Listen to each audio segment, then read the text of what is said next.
조갑제 TV 시청자 여러분 안녕하십니까. 2026년 1월 15일 오전 8시 53분입니다. 어제 새벽 국힘당의 윤리위는 기습적으로 한동훈 전 국민의힘 대표 제명을 결정을 했는데 결정 사유에서 핵심이 바로 이거였습니다.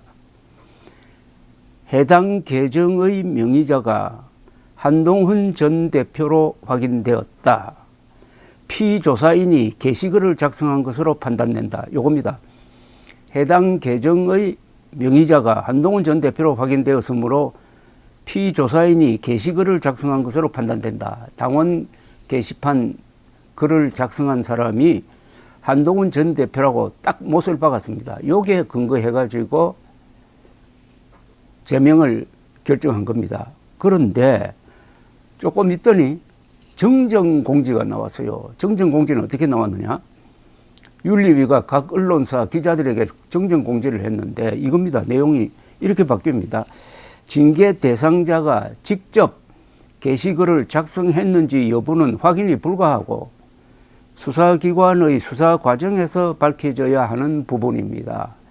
다만 당무감사위원회 조사 결과 징계 대상자 명의의 계정으로 게시글이 작성된 것은 확인되었습니다. 이렇게 됐습니다.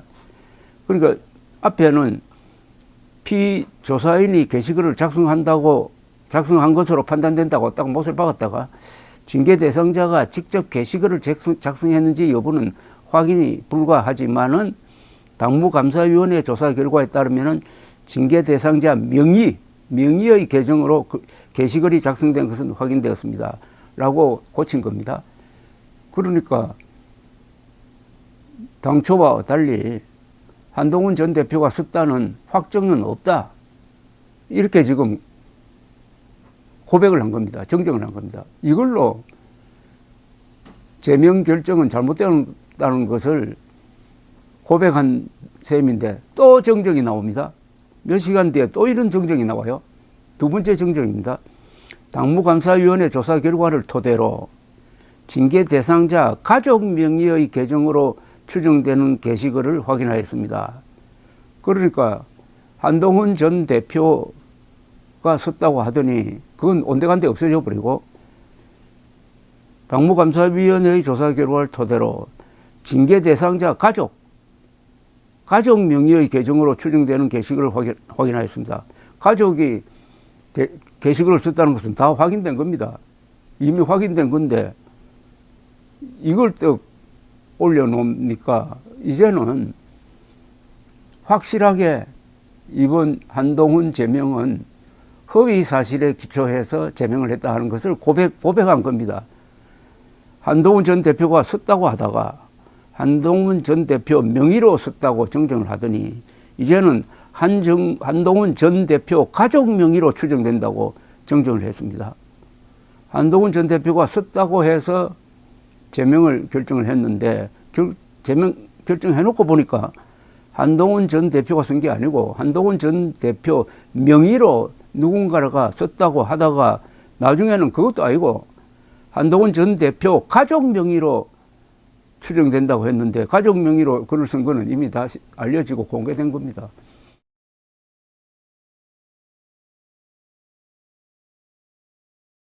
이러면 어떻게 해야 됩니까? 당장 어제 윤리위 결정을 취소했어야죠. 근데 오늘 국힘당 최고위원회가 이 엉터리 허위 사실에 기초한 윤리위의 제명 결정을 그대로 받아들여 가지고 제명을 또 결정하면은 그 다음부터는 이제 법적 제재를 받는 수밖에 없습니다. 한동훈 전 대표가 가처분 신청 등등 여러 가지 법적 대응을 할 것이 분명합니다. 그런데 너무나 허약합니다. 이 국힘당의 논리 구조가. 그러니까 사실을 조작한 거예요. 제명이라는 거의 정치적 사망선고에 준하는 그런 결정을 하려면 빼도 막도 못하는 심각한 해당 행위가 있어야 됩니다.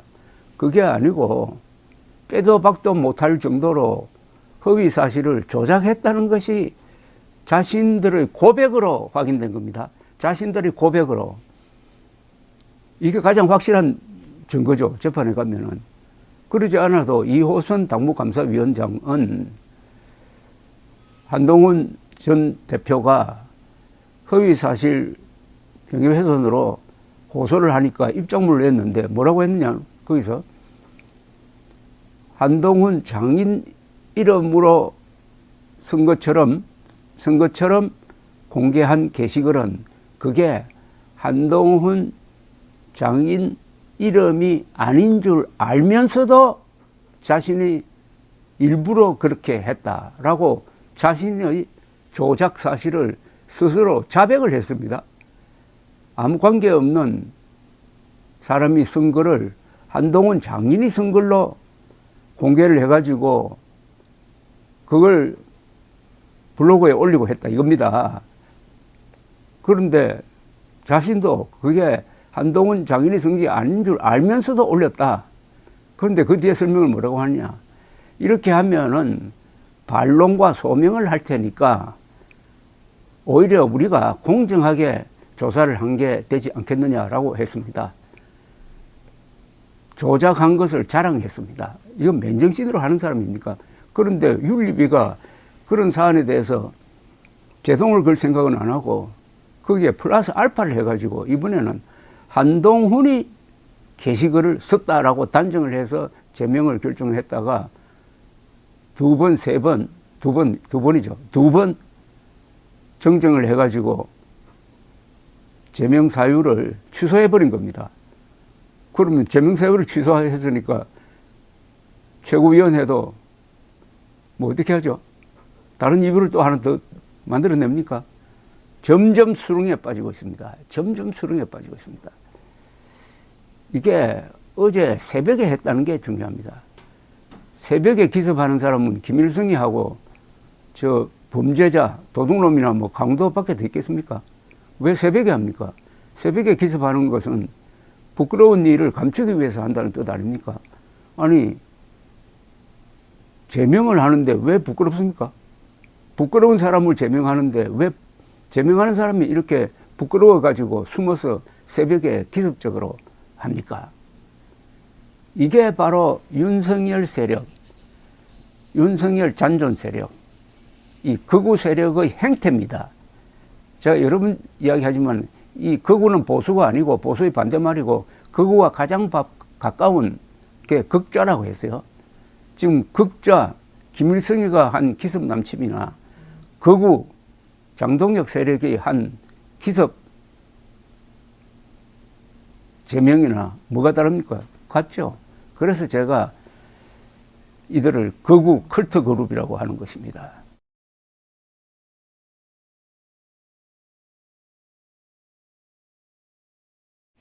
그런데 국힘당 출입기자가 문제입니다. 국힘당 출입기자는 제일 중요하게 생각해야 될 게 팩트 파인딩입니다. 기자는 팩트 파인딩 전문가예요.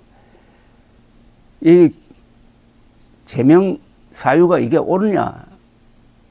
그러면 옳지 않다는 게 밝혀졌으니까 이걸 집중적으로 보도를 해야 됩니다. 그래서 오늘은 신문 일면 머리에 한동훈 제명 사유는 조작된 것, 사실이 아님 이라고 보도를 해야 됩니다.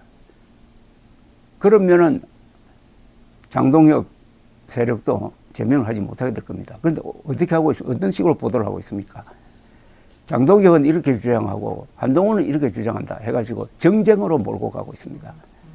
태양이 서쪽에서 뜬다고 주장하는 사람 기사를 써놓고 동쪽에서 뜬다고 주장하는 사람도 있다 해가지고 해가 서쪽에서 뜨는지 동쪽에서 뜨는지 참 논란거리가 되고 있다. 이렇게 보도하는 거하고 마찬가지 아닙니까? 저는 국힘당 출입기자들을 상당히 바꿔야 된다고 생각합니다. 이 사회부 기자를 정당 출입기자로 저는 바꿔야 한다고 생각합니다. 팩트가 중요한 겁니다. 팩트가. 감사합니다.